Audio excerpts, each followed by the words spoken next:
البدع والأهواء، أهل البدع العقائدية وأهل البدع السياسية. نقول بيننا وبينكم السلف، بيننا وبينكم الكتب، كان فيقول البدع بيننا وبينكم. Bismillahirrahmanirrahim. Innal hamdalillah nahmaduhu ta'ala wa nasta'inuhu wa nastaghfiruh wa na'udzu billahi min shururi anfusina wa min sayyiati a'malina.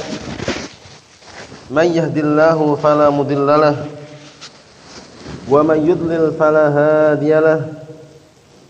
Wa asyhadu an la ilaha illallah wahdahu la syarikalah. Wa asyhadu anna Muhammadan 'abduhu wa rasuluh sallallahu alaihi wa ala alihi wa sallama tasliman mazida, amma ba'd. Ikhwani fillah, hafizakumullah jami'an. Kemarin sudah kita selesaikan penafsiran daripada firman Allah Subhanahu wa taala, Bismillahirrahmanirrahim. Di dalam lafaz Bismillahirrahmanirrahim terkandung beberapa faedah yang sangat mulia yang sudah kita sebutkan kemarin mengenai makna Ar-Rahman dan juga Ar-Rahim. Kemudian juga makna Allah atau lafzul jalalah.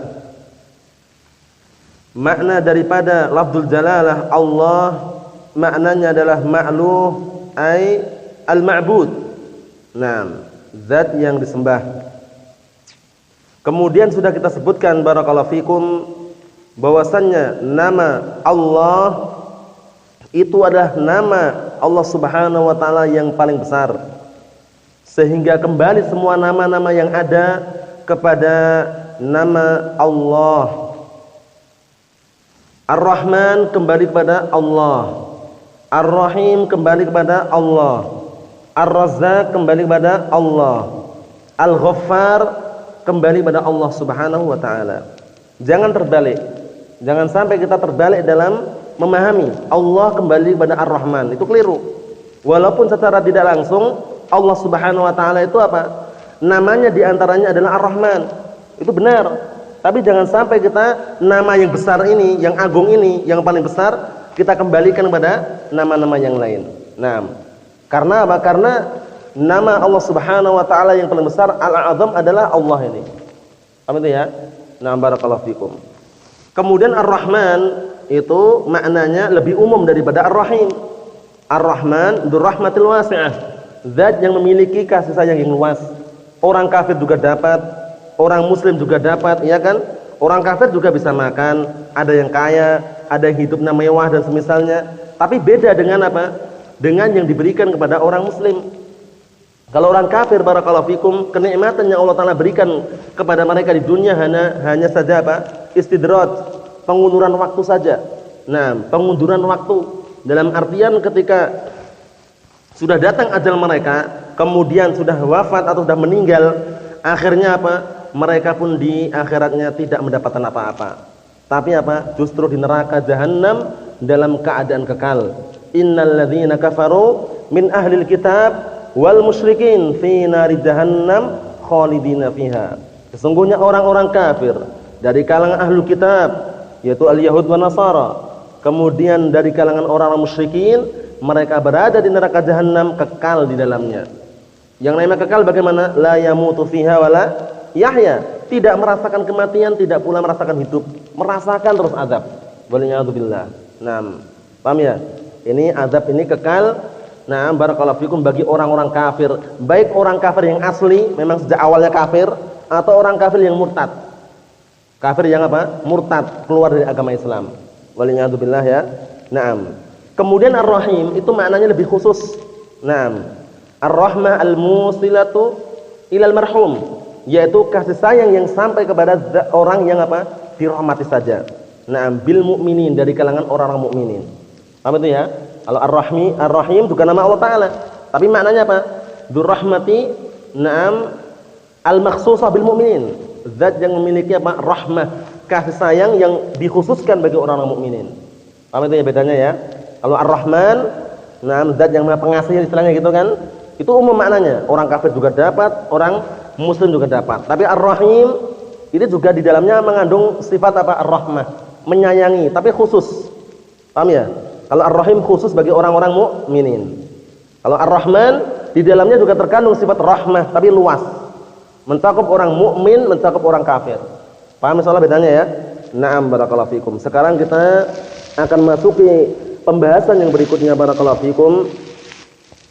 Qala al-muallif waffaqahumullah. Na'am. Berkata pengarang ini, semoga Allah Ta'ala memberikan taufik kepada mereka. Yang kedua adalah firman Allah Subhanahu wa taala, alhamdulillahirabbil alamin. Segala puji milik Allah Rabb semesta alam. Sebelum kita baca tafsirannya, barakallahu fikum, kita lihat dulu makna daripada alhamdulillahirabbil alamin. Sering kita jumpai, sering kita baca, tapi ternyata di dalam alhamdulillahirabbil alamin, al itu sendiri adalah al-istighraqiyah. Istighraqiyah itu adalah al yang mencakup seluruhnya. Jadi seluruh pujian, seluruh sanjungan, paham ya? Itu semuanya hanya diperuntukkan atau hanya milik Allah Subhanahu wa taala. Paham itu ya? Barakallahu fikum itu. Itu alhamdulillahirabbil alamin, alnya itu al-istighraqiyah yang maknanya mencakup seluruh pujian.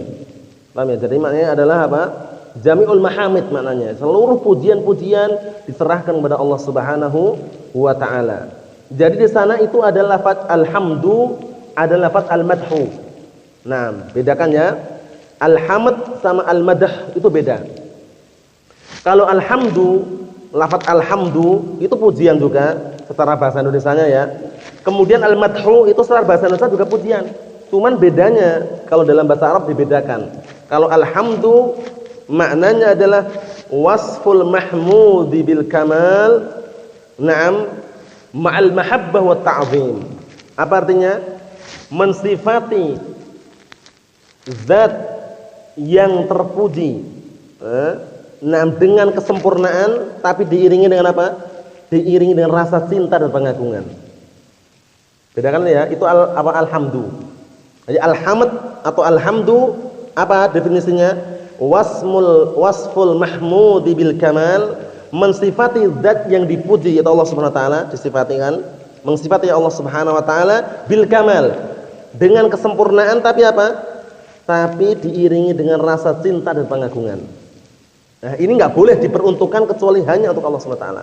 Enggak boleh diperuntukkan untuk yang lainnya. Paham itu ya? Kemudian yang kedua adalah al-madhu. Kalau al-madhu itu wasfu al-mamduh bil kamal bi ghairil mahabbah wa ta'zim. Paham ya? Bi ghairi al-mahabbah wa ta'zim. Apa artinya? Mensifati orang yang dipuji, paham ya? Atau mensifati sesuatu yang dipuji tanpa diiringi dengan rasa cinta dan pengagungan. Ini umum. Manusia bisa enggak manusia? Fulan memuji si fulan, fulan menyanjung si fulan. Tapi kan tanpa diiringi kecintaan yang lebih dan juga pengagungan. Ya cuma sekedar pujian gitu aja, ya kan? Kalau diiringi dengan rasa cinta dan pengagungan, ini namanya alhamd. Kalau alhamdu tidak boleh diserahkan kepada selain Allah Subhanahu wa taala. Paham ya? Sehingga dalil jelas, alhamdulillahirabbil alamin. Segala pujian yang diiringi dengan rasa cinta dan pengagungan hanya milik Allah Subhanahu wa taala. Paham maksudnya ya? Jadi kalau kita misalkan si fulan memuji si fulan menyanjung si fulan, itu ada rasa pengagungan yang tinggi dan rasa cinta yang tinggi enggak? Tidak. Sebatas saja. Paham ya? Karena rasa cinta yang mutlak, pengagungan yang mutlak itu hanya diserahkan kepada siapa? Allah Subhanahu wa taala. Jadi paham bedanya? Bedanya kalau hamd itu pujian yang diiringi dengan apa? Pujian yang diiringi dengan rasa cinta dan pengagungan. Kalau al-madhu itu sekedar pujian tapi tanpa diiringi apa? Rasa cinta dan pengagungan. Paham bedanya insyaallah ya? Barakallahu fikum, itu bedanya. Kita lanjutkan. Alhamdulillahirabbil alamin. Segala puji, seluruh pujian hanya milik Allah Subhanahu wa taala, Rabb semesta alam. Kita lihat di situ tafsirannya. As-sana'u 'ala Allah bi sifatihi allati kulluha awsafu kamalin. Perhatikan. yaitu sanjungan kepada Allah Subhanahu wa taala dengan sifat-sifatnya yang seluruhnya adalah apa? Adalah aushaf kamalun. Aushafun kamalun. Yang semua adalah apa? Sifat-sifat yang sempurna. Jadi sifat Allah Subhanahu wa taala itu tidak ada duanya, sempurna semuanya. Berbeda dengan makhluk ya. Makhluk itu kan disifati dermawan itu kan barakallahu fikum ketika dia berbuat dermawan. Adapun ketika dia belum berbuat sifat dermawan itu enggak disifati. Tapi Allah Subhanahu wa taala, paham ya? Allah Subhanahu wa taala ketika menciptakan atau tidak menciptakan tetap disifati apa? Menciptakan. Paham ya? Allah taala dimiliki namanya apa? Al-Khaliq, pencipta. Tapi di dalam nama Al-Khaliq, setiap di dalam nama itu mengandung apa? Sifat. Sifatnya apa? Al-Khaliq, penciptaan. Paham ya? Kalau manusia itu biasanya, kalau manusia ya, makhluk biasa itu, nah barakallahu fikum, ya seperti kita ini misalkan, itu disifati dengan sebuah sifat itu karena sudah terjadi. Ada sifatnya gitu loh.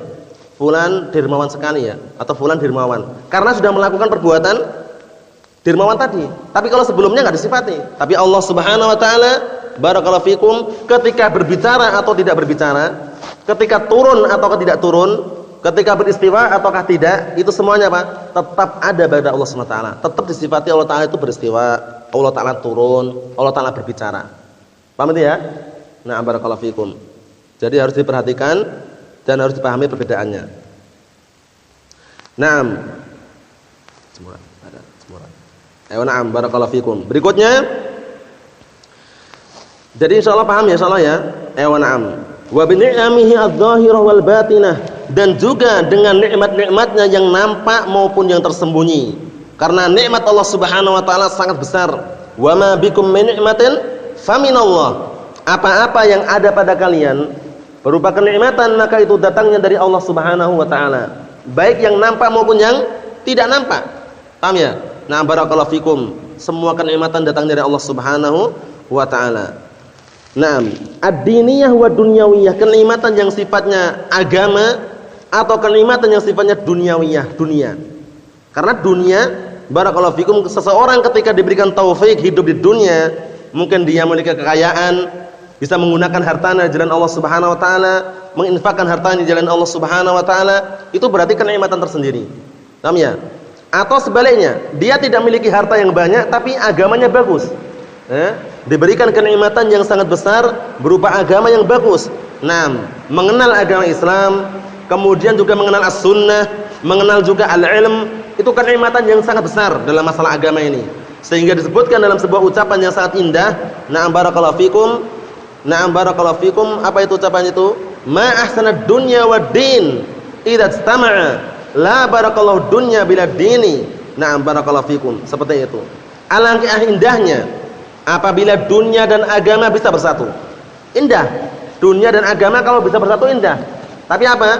La barakallahu dunya bila dini. Tidak ada barakahnya dunia tanpa agama. Kenapa demikian? Barakallahu fikum wa hafizakumullah. Dikarenakan dunia itu seseorang semakin mengejar dunia, meninggalkan akhiratnya, akhiratnya tidak akan bisa menyusul. Tapi kalau yang dikejar adalah akhiratnya, dunia pasti akan menyusul. Paham ya? Kalau kita perhatikan ya, orang-orang yang kaya, pejabat-pejabat atau petinggi-petinggi negara misalkan, mereka kaya, punya ini dan itu, mereka makan enggak? Makan, kita juga makan. Secara tidak langsung ada kesamaan, sama-sama makan, sama-sama minum, sama-sama tidur, sama-sama juga kadang senang, kadang susah. Tapi masalah ilmu mereka punya enggak? Belum tentu. Ilmu syar'i, ilmu agama belum tentu mereka punya. Sehingga mereka bisa jadi iri dengan orang-orang yang para penuntut ilmu. Wong di sana demonstrasi, rame-rame, ribut-ribut, kalian tenang aja dalam masjid, belajar misalkan. Itulah keirian mereka. Kenapa kok iri?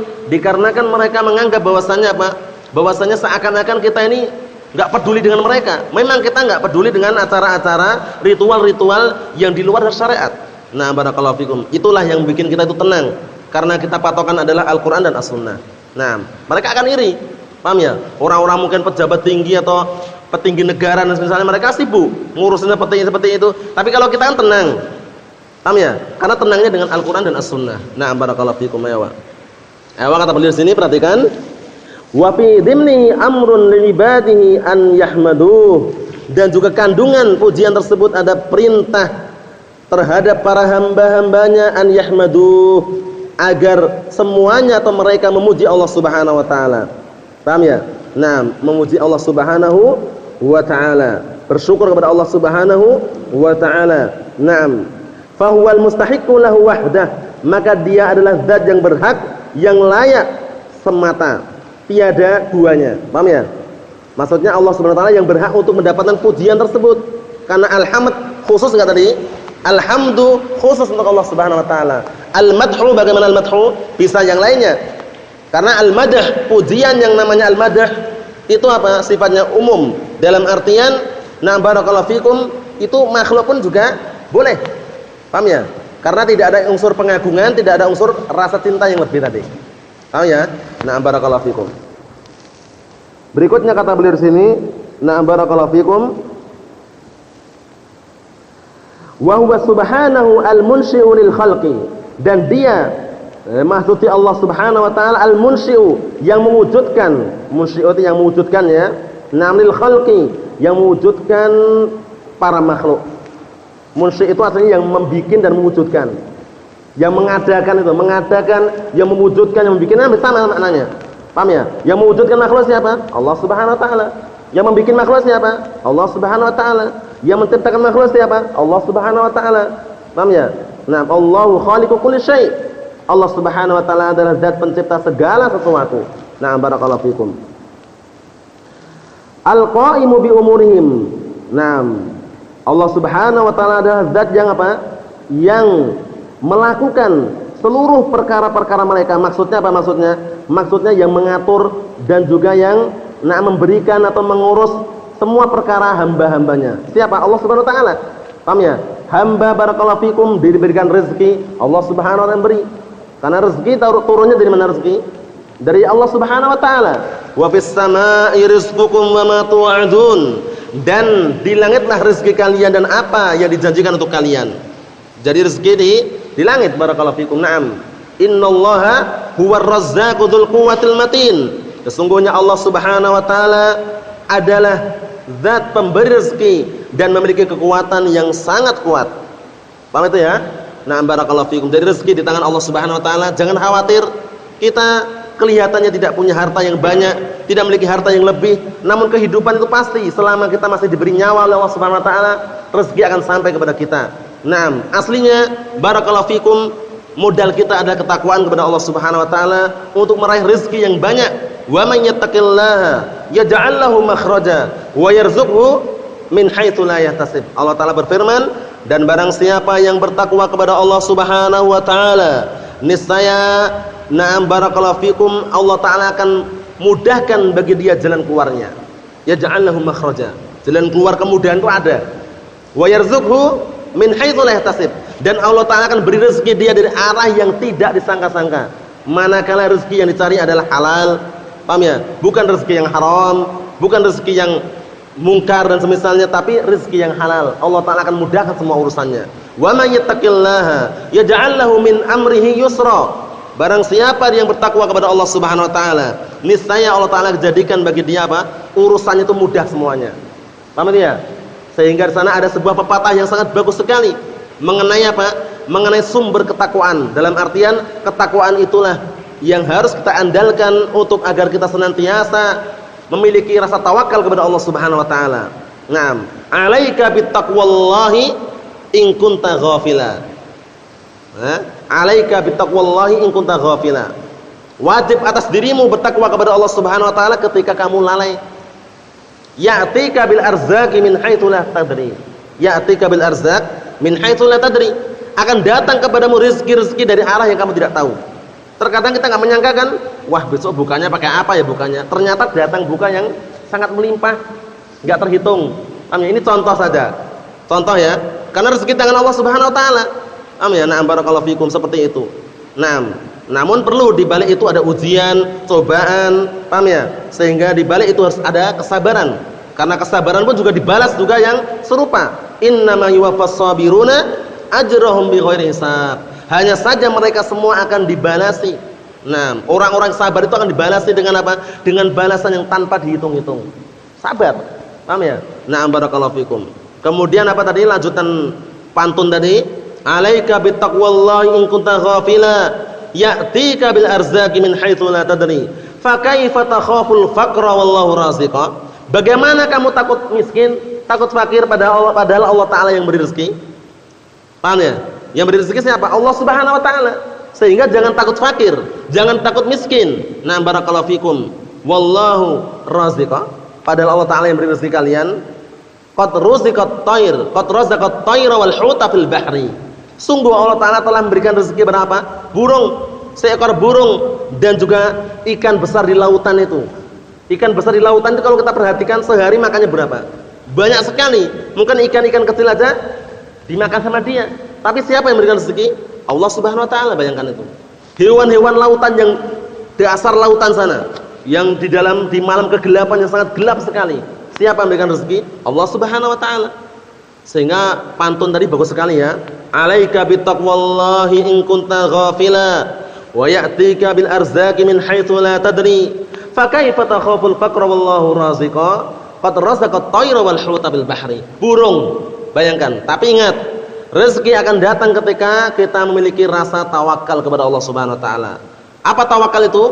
Berserah diri kepada Allah Subhanahu wa taala. Sidqu i'timadil qalbi 'ala Allah jalla wa 'ala fi jalbil manafi' wa daf'il madar ma'a fi'lil asbab syar'iyyah.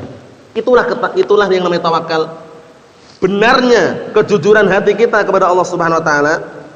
Namanya benarnya penyandaran hati kita kepada Allah Subhanahu wa taala di dalam meraih perkara-perkara yang baik dan di dalam menolak perkara-perkara yang jelek atau membahayakan. Tapi ingat, apa? Ma'a fi'lil asbab syar'iyyah, bersamaan menempuh sebab-sebab yang syar'i.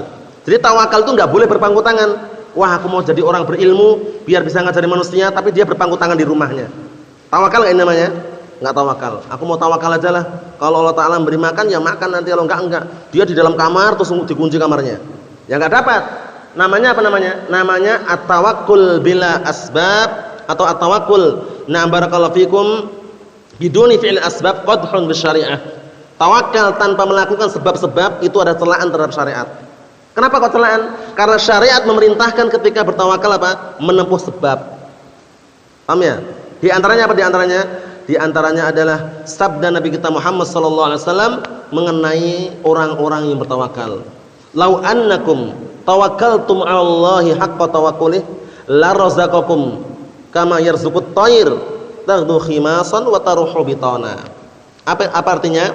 Kalau seandainya kalian bertawakal kepada Allah Subhanahu wa taala dengan sebenar-benar tawakal, niscaya Allah Subhanahu wa taala akan memberi rezeki kalian sebagaimana Allah Ta'ala memberi rezeki pada seekor burung. Seekor burung itu ketika dapat rezeki, dapat makanan, dia enggak diam di sangkarnya. Apa tadi? Taghdu khimasan wa taruhu bitanan. Pergi di pagi hari dalam keadaan perut kosong, sore pulang dalam keadaan apa? Perutnya penuh. Mencari enggak dia? Mencari. Ini seekor burung. Apalagi kita manusia, lebih bagus ciptaannya daripada hewan. Harus lebih paham lagi sehingga kita di samping kita tawakal harus mencari sebab-sebab yang syar'i. Paham ya? Dan di antara sebab yang paling besar adalah ad-du'a wa talabul ilm. Berdoa kepada Allah Subhanahu wa taala dan menuntut ilmu. Kok bisa menuntut ilmu kok termasuk sebab dapat rezeki? Karena dalilnya ada. Nam kana akhwani ala ahdin Nabi sallallahu alaihi wasallam. Dahulu ada dua orang bersaudara di zaman Rasulullah sallallahu alaihi wasallam. Naam, yang satunya apa? Wa kana ahaduhuma ya'ti 'indan Nabi sallallahu alaihi wasallam wal akhar yahtarif. Yang satunya tiap hari belajar. Nih, belajar nih ya. Belajar dengan Rasulullah sallallahu alaihi wasallam. Nah, belajar tentunya belajar apa? Syariat as-sunnah. Nah, kemudian yang satunya kerja. Nah, fasyakal muhtarif. Kemudian orang yang kerja tadi, saudara yang kerja tadi, mengadu kepada Rasulullah, "Ya Rasulullah, kenapa saudaraku ini seperti ini? Enggak mau kerja tapi dia menuntut ilmu." Kata Rasulullah, "La'allaka turzaqu bih." Bisa jadi semoga kamu itu Allah Ta'ala berikan rezeki pada kamu, atau semoga kamu itu diberikan rezeki dengan sebab saudaramu tadi. Dengan sebab apa? Menuntut ilmu. Ternyata thalabul ilmi juga termasuk sebab mendapatkan rezeki. Paham ya? Itu harus kita yakini seyakin-yakinnya ya. Naam. Barakallahu fikum. Kemudian mencari ma'isyah sesuai dengan kadarnya, itu juga sebab mendapatkan rezeki. Paham ya? Tapi yang doa tadi jangan terlupakan. Karena doa tadi sangat apa? Sangat penting. Doa. Nah, barakallahu fikum ya na'am. Tapi ingat ya, yang namanya tawakal harus diiringi dengan sebab yang syar'i. Nah, tidak boleh berpangku tangan. Mau pintar mau berilmu harus belajar, ya kan? kemudian mau barakallahu fikum, mau memiliki ini dan itu misalkan, mau bersedekah, berinfak, ya di sana ada apa? Ada cara-cara yang lain. Yang jelas apa? Semua yang namanya tawakal itu perlu yang namanya usaha. Paham ya? Perlu yang namanya apa? Usaha. Nah, barakallahu fikum. Kalau tawakkul binuin asbab itu apa? Qadhun bisyariah. Tawakal tanpa menjalankan sebab-sebab itu ada celaan terhadap syariat. Paham soalnya ya? Jangan seperti kelompok-kelompok sesat, JT, Jamaah Tabligh ya, yang terkenal mereka khuruj sana, khuruj sini, pergi sana, pergi sini, kadang meninggalkan keluarganya. Keluarganya kadang sebagian mereka yang katanya tawakalnya kuat itu keluarganya tinggal tanpa modal. Dalam artian tanpa istilahnya uang untuk belanja itu enggak, wes tawakal Allah. Kalau Allah Taala masih memberikan kehidupan, dia akan hidup. Kalau Allah Taala memberikan ya memang takdirnya mati, ya mati. Benar sebagian mereka seperti itu keadaannya. Ya, sehingga ditinggal pergi pun enggak dikasih makan, ini sampai pulang pun apa? Ada yang mungkin kelaparan dan semisalnya. Waliyatubillah ya. Itu menunjukkan bodohnya kelompok atau orang-orang tersebut. Waliyatubillah. Naam. Berikutnya kata beliau sini, al-murabbi lidami khalqihi bi ni'amih. Itu zat yang murabbi, mengatur. Zat yang mengatur atau mendidik naam kepada seluruh makhluknya dengan nikmat-nikmatnya. Jadi nikmat Allah Subhanahu wa taala jangan disepelekan ya. Wa ataakum min kulli ma sa'altumuh wa in ta'uddu ni'matallahi la tuhsuha innal insana la zalamun kafar. Paham ya?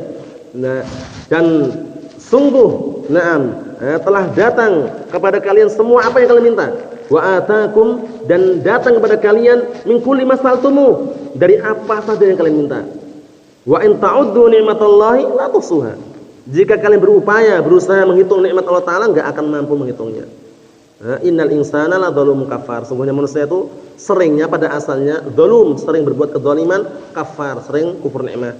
Dapatkan nikmatan dia enggak ingat, seringnya seperti itu. Paham ya? Sehingga Allah Ta'ala menekankan apa? Fadkuruni adkurkum washkuruni wala takfurun. Ingatlah kalian kepadaku, aku ingat kepada kalian, kata Allah Ta'ala. Dan bersyukurlah kalian kepadaku. Na'am barakallahu fikum, saya aku juga akan bersyukur kepada kalian. Wala takfurun, dan jangan kalian apa? Berbuat kekufuran. Nah, barakallahu fikum. Kekufuran maksudnya kufur nikmah, enggak bersyukur. Sudah dikasihkan nikmatan agama Islam, dikasihkan nikmatan mengenal as-sunnah, dia tidak apa? Tidak mengamalkan as-sunnah. Itu termasuk bentuk tidak bersyukur. Paham itu ya? Nah, barakallahu fikum, sehingga harus berhati-hati. Ya, Pak, kita selesaikan sini dikit. Kata beliau, wali auliyaihi bil imani wal amal salih, dan juga zat yang al-murabbi li jami' khalqihi bi ni'amih wa li awliyaihi bil imani wal 'amal salih, zat yang membimbing atau zat yang mengatur kepada seluruh makhluknya dengan nikmat-nikmatnya dan kepada para wali-walinya dengan keimanan dan amalan saleh. Jadi wali Allah Subhanahu wa taala itu terbatas enggak? Terbatas enggak wali Allah taala? Terbatas kan? 9 itu, wali songo. Ya? Bukan. Katanya terbatas tadi. Terbatas enggak wali Allah taala? Enggak terbatas. Paham ya? Ingin jadi wali enggak anu? Ingin jadi wali, kuncinya apa kuncinya? Keimanan dan ketakwaan. Ya, kalau enggak percaya kita bacakan firman Allah Subhanahu wa taala, kunci untuk mendapatkan sifat-sifat para wali. Paham ya? Wali itu enggak terbatas 9 ya. Nah, enggak terbatas 9 saja. Banyak. Paham ya? Banyak selama apa? Melakukan sebab tadi itu. Nah, ala inna awliya Allahi la khaufun 'alaihim wa lahum yahzanun alladzina amanu wa kanu yattaqun. Ini kuncinya. Ketahuilah, sesungguhnya wali-wali Allah Subhanahu wa taala, mereka adalah orang-orang yang tidak merasa takut dan juga bersedih. Tidak takut terhadap kefakiran duniawiyah, tidak takut terhadap kemiskinan duniawiyah. Tidak bersedih kalau cuma kehilangan perkara-perkara duniawi dan semisalnya. Paham ya? Kemudian apa? Alladzina amanu wa kanu yattaqun. Mereka adalah orang-orang yang beriman dan bertakwa. Jadi kuncinya apa? Iman dan ketakwaan. Mau jadi wali kuncinya itu. Paham ya? Jadi kalau cuma dikatakan wali songo misalkan, ada di antara mereka yang bertapa di pinggir sungai sampai apa? Sampai ditumbuhi rumput, bayangkan. Berarti kalau kita perhatikan baik-baik ya, bertapa di pinggir sungai sampai ditumbuhi rumput, itu sholat enggak kira-kira? Paham ya? Karena kalau orang itu gerak-gerik sholat itu, rumput mau tumbuh itu juga enggak mungkin. Itu kalau menurut kisah mereka, Sunan Kalijogo. Paham ya? Yang jaga sungai itu. Paham ya? Kata mereka bertapa di pinggir sungai sampai beberapa saat gitu, kemudian hingga apa? Hingga ditumbuhi sebuah rumput. Bayangkan itu. Nah, kemudian kalau wali-wali bener wali Allah Taala itu pakaiannya enggak seperti itu, enggak pakai belangkon. Ini cuma sekedar mengkritik dari pakaiannya dan dari ritual yang mereka lakukan. Kalau seandainya benar, Paham ya? Kalau wali-wali yang mereka anggap seperti itu. Paham ya? Padahal wali Allah Subhanahu wa taala enggak sembarangan ya. Kuncinya keimanan, ketakwaan. Nah, keimanan itu bukan sekedar diucapkan saja. Tapi apa? Nutqun bilisan. Ya, diucapkan dengan lisan, wa i'tiqadun bil janan, diyakini dengan hati, kemudian apa? Wa amalun bil jawarihi wal arkan, diamalkan dengan anggota badan. Bertambah terus atau berkurang terus? Bertambah terus. Keimanan seseorang itu bertambah terus atau